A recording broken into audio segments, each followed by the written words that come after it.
So welcome back to my channel. This is Gamer Dom, and well, assuming you actually watching this video, the world obviously hasn't come to an end, and EU server and Russian server have now had patch 9.18. I think I've said quite enough about the 9.18 patch in previous ramblings and other videos. Needless to say, I'm a little nervous about what this means for the game and where we're going to go with it. And it's been really interesting to see comments from many of my North American viewers about the patch. Predominantly negative, I think that's fair to say, but a few people seem quite happy with it. And you know, there's always a degree of change. People don't like change in anything, and so that will always upset some people. And to be fair, this is probably one of the biggest changes in the game I can recall seeing. So we'll see what happens. Reserve judgment after I've played a few games, well, quite a few games I think, and see what's going on. As I say, my big concern is that I was very excited about the tier 9 and tier 10 light tanks.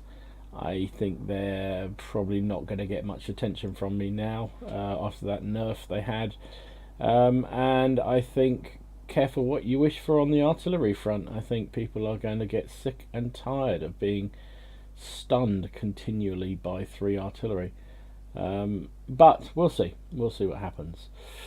Anyway, on to other things.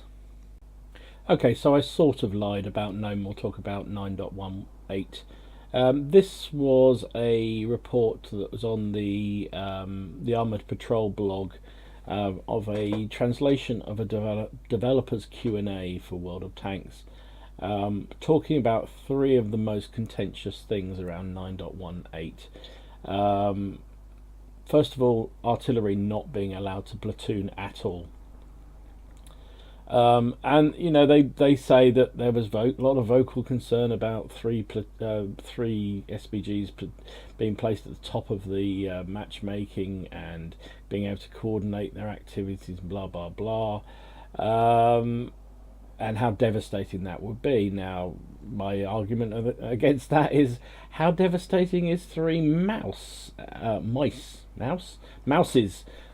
top tier? Or a platoon of 3 Object 140s in the hands of people or bat chats in the hands of somebody who knows what they're doing. 3 of those top of tier will just dominate. So what's the difference with artillery? But you know, knee-jerk reaction, because all the super unicorns and all the good players out there who are very vocal and often have their own high viewer YouTube channels and others, got them to stop it. And so they stopped it. And of course, 90% of the rest of the players who actually quite like playing a bit of RT once in a while, or have mates who play RT and now realise they won't be able to platoon with them, it pisses them off, frankly. Pissed me off no end. So anyway, they've talked about, they've received a lot of criticism around this, and we recognise player concern. At the moment, we're collecting information on this feature and investigating potential changes and address the problem. So, Wargaming, how frigging difficult is it, mate? You know, you just say artillery cannot be top tier. Simple as that. Just say they can never be top tier. Or better still, limit them to 1 artillery in a platoon, so they can join with other tanks, or just 2 artillery total in the game. That's it. No more. That's enough. And then the problem solved, right? It's no worse than, you know, a platoon of mice or platoon of super heavy tanks that nobody can deal with. Anyway, my opinion. Let me know what you think down below. The other one was around light tank view range and why it's different from mediums. Now this one they completely dodge and don't want to even acknowledge that they're wrong.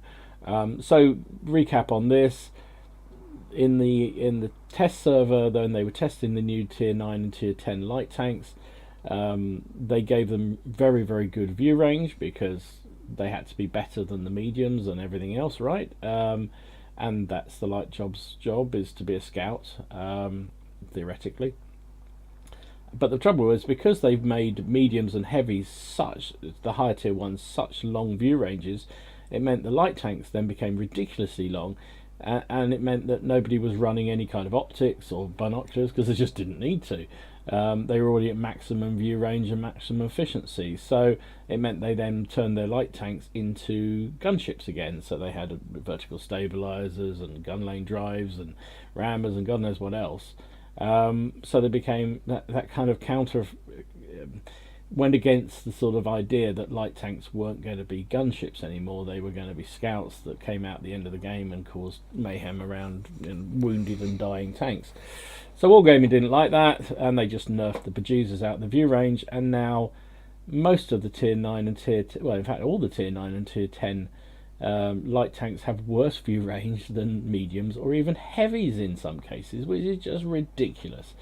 That and the fact that they have absolutely terrible gun handling means that for many people, myself included, I really can't see the point of why you'd want to go to a tier 9 or a tier 10 light tank. And my other concern, which isn't addressed here at all, is that the premium light tanks, things like the Black Dog and the Type 64 and the Type 62, have not been nerfed in any sense at all. So they are as effective as they were when they got +3 matchmaking. So how good are they going to be when they're top tier, huh? I leave that one with you. The other question here that they've addressed is, why doesn't matchmaking balance all classes for each team, so that apparently even with the new matchmaking, you go in and there's a complete imbalance between heavy tanks, medium tanks and TDs and blah blah blah. So what they've said is they're going to look at this. Basically, the current matchmaker apparently now looks at balancing out light tanks, TDs and artillery, but doesn't on heavy tanks or medium tanks. Now, part of the problem with the matchmaking is that they want to avoid long wait times, which I think we'll all be pleased about. So they will, if not the perfect combination is there, break their own matchmaking rules. So that's where a lot of the problems come. But anyway, they're going to have a look at this again and see what they can come up with. We can't wait. And the third one is about, what do I do when I'm being targeted by multiple artillery as a slow tank? Well, and I actually really like the answer here is basically get into cover and avoid it. Which is kind of what you have to do now, guys. I mean, just because artillery have been now have a stun ability doesn't mean you can do the stupid things you used to do before 9.18. You know, you still had to hide from artillery. You still have to get into cover. You still have to get into dead ground of hills or buildings or what have you. No change there. So, yeah. Anyway. Okay, well, I thought it was interesting, but I think what really concerns me, that clearly these changes, a lot of the changes that are brought in with 9.18 were not properly tested, because anybody could have told them that these challenges would have come up, and yet they just went ahead and poor old North America were the guinea pigs. Now, whether or not we get a slightly different variant of that on the EU server when it comes in today, tomorrow, whenever it is, we'll have to wait and see. I'm hoping they've learnt a few lessons from you guinea pigs and we get a better product, but this is Wargaming, so I doubt it very much. So talk about North American server. You know what, I said this in one of my previous videos, I absolutely love the North American team. I think they do a brilliant job. Their customer service is absolutely fantastic. And I just wish they'd take over EU, because they are absolutely crap. So North American server, because there's been lots of issues around lags and glitches and blah blah blah, they're going to get a nice sort of compensation package. So if you just log in and play a single battle between the 26th and the 30th of April, you get 3 days of premium and a whole load of special boost things. Good on you, Wargaming North America. But you know what? This has been happening everywhere. It happens in the EU. Where's our frigging bonus and our compensation? No, not for us. because we don't deserve it. We just spend the most money on the game. Someday, when there's a decent competition out there, maybe Armoured Warfare will finally get their act together. They are going to start leaking players from EU like you would not believe, because of their atrocious customer service, and they don't listen to the players at all. So obviously, as well as changes to the personal missions that come about because of the 9.18 changes, so things like the artillery missions where you had to do a certain amount of damage or track people have been changed to reflect the new reality of tanks or artillery, given the new patch. And there's also a whole new badges and achievements that have been amended to reflect the new thing, because there was things around how many artillery you've killed, and clearly if there's only 3 artillery, then you couldn't get the one that was beyond 3. I forget what it is. Anyway, so if you're into the badges, here you go. They're all new ones. This is Daily Bounce talking about them. Frankly, it's not a motivation for me. It just so happens. Yeah, here you go. Look, this one. Buddhas, if you destroyed 5 SPGs in the course of one battle. Well, clearly, since there's going to be 3, you can't do that. So they've changed it just to 3. Blah, blah, counter battery. There's all sorts of changes to the medals, if that is your thing. Frankly, doesn't bother me in the slightest, but some people I know it does. So there you go. They've all changed. So sadly, in some ways, the changes that were supposedly announced, or somebody have picked up on when they were trawling around the North American website about potential super heavy French branch that was coming. Well, it's apparently been revealed as being a fake. So this guy made it up. So unfortunately, if you were looking forward to seeing super heavy French tanks appearing in the game anytime soon, it's not going to happen.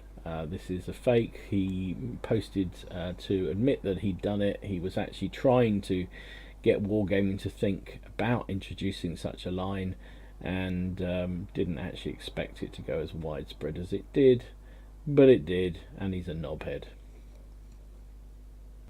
So another thing that's been spotted on the test servers, or sorry, in Super Test at the moment, is a new Chinese Tier 10 heavy tank. This is it. Mighty fine looking beastie. The WZ111 Model 5A. Looks like a bit of a bruiser, doesn't it? I like the look of it a lot. So this thing, we don't know what it's for. And given the fact there was all these Chinese TDs being talked about for the Chinese server it's an interesting option that they're looking at a new Tier 10. I saw speculation about what this will be for. It's either going to be some kind of reward tank, maybe new personal missions, I don't know. It's also possible that they're going to swap the 113 for it. It's entirely possible, but it does look a bit of a brute. So obviously Tier 10 has 2,200 hit points, armor, and it does look quite well angled. 140, 120, 60, 300 on the turret, very nice.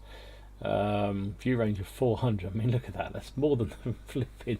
I'm going back to it again. More than the Tier 10 light tanks this thing has. Anyway, maximum speed of 50, penetration of 244 and 340 with premium rounds. 490 average damage. Accuracy 0.39 is not bad. Aim time is a bit horrible. 3.2. Reload of 9.9. Looks like its DPM is 2,200. No, that's hit points, isn't it? Yeah. Oh well. So yeah, interesting. We'll see what the future holds with this thing, but it does look like a nice tank. So we'll see whether it is indeed, as speculated, a reward tank, or whether it is a swap out for the 113. But interesting nonetheless.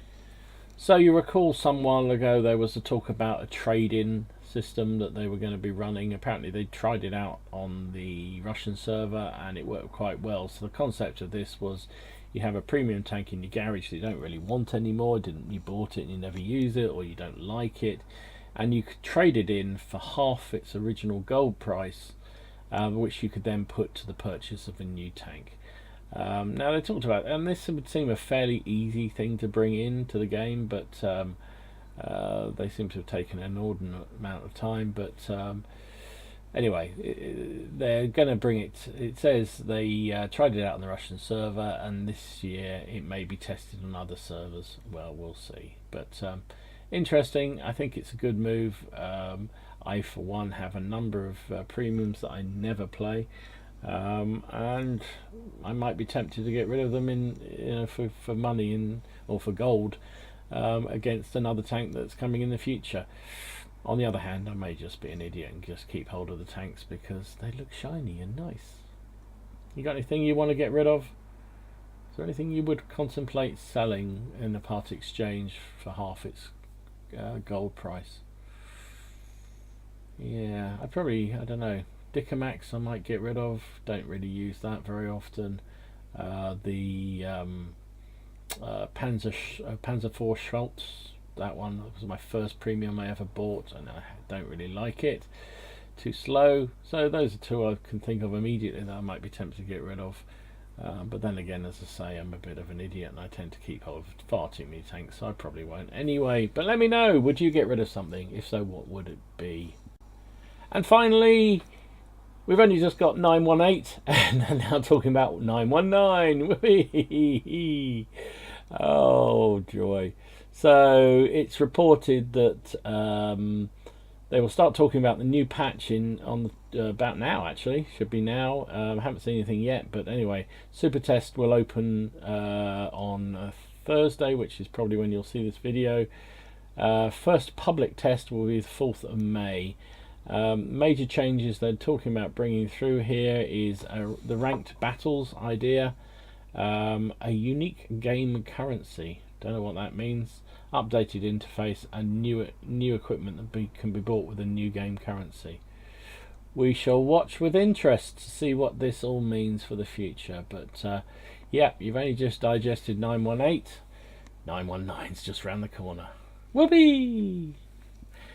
Anyway, I hope you enjoyed this video. If you did, please consider giving it a like, and if you haven't already done so, subscribe to the channel. It's free, it's easy, you get dancing girls and hear my dulcet tones all the time. Well, you don't get the dancing girls, but you get my dulcet tones. Hope you enjoyed it. Anyway, enjoy your games. I hope patch 918 goes smoothly. I hope you love it. I hope the guys in North America are beginning to understand what it's all about and feel a bit happier with it. Otherwise, we'll all see you at Armoured Warfare very soon. This is GamerDom signing out. Enjoy your games. Have fun. Try not to take it too seriously. It is just a damn game after all.